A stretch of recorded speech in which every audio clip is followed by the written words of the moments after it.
Hi viewers, this is Padmaja from trending ఎలోస్. ఈరోజు మనం స్వప్నిల్ కుషాలే గురించి తెలుసుకుందాం. స్వప్నిల్ కుషాలే 6th ఆగస్ట్ 1995లో జన్మించాడు. ఇతని వయసు 28 సంవత్సరాలు. ఇతను మహారాష్ట్రలోని కొల్హాపూర్ జిల్లాలోని కంబల్వాడి గ్రామానికి చెందినవాడు. ఈయన 50 మీటర్ల రైఫిల్ 3 స్థానాల్లో పోటీ పడుతున్న ఒక భారతీయ క్రీడా షూటర్.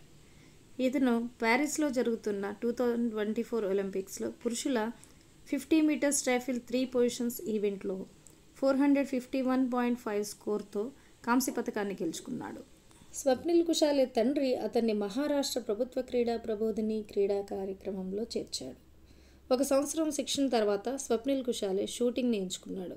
2015లో అతను పూణేలో భారతీయ రైల్వేకి టికెట్ కలెక్టర్ అయ్యాడు. ప్యారిస్ ఒలింపిక్స్లో సాధించిన విజయానికి గుర్తింపుగా అతను సెంట్రల్ రైల్వే ద్వారా ముంబైలోని CSMT అంటే స్పోర్ట్స్ డిపార్ట్మెంట్లో ఆఫీసర్ ఆన్ స్పెషల్ డ్యూటీగా ప్రమోషన్ పొందాడు.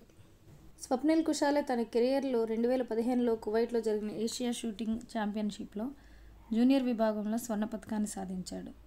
2017లో తిరువనంతపురంలో జరిగిన 61వ జాతీయ ఛాంపియన్షిప్లో కూడా స్వర్ణ పతకాన్ని సాధించాడు.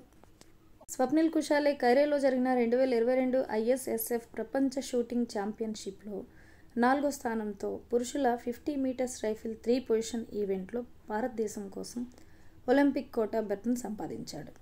అయితే ఢిల్లీ మరియు భోపాల్లో 2024 మేలో జరిగిన ట్రయల్స్ తర్వాత 50 మీటర్స్ రైఫిల్ 3 పొజిషన్స్ ఈవెంట్లో భారత ఒలింపిక్ జట్టులో ఎంపికయ్యాడు.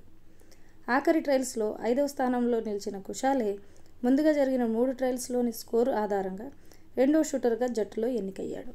ఈ విధంగా స్వప్నిల్ కుషాలే కెరియర్ 2024 ఒలింపిక్స్ వరకు కొనసాగింది.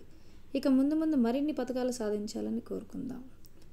మరిన్ని మంచి వీడియోస్తో మీ ముందుకు రాబోతున్న పద్మ ఫ్రమ్ ట్రెండింగ్ ఎలోస్. ఈ వీడియో కానీ మీకు నచ్చినట్లయితే please like, share and subscribe.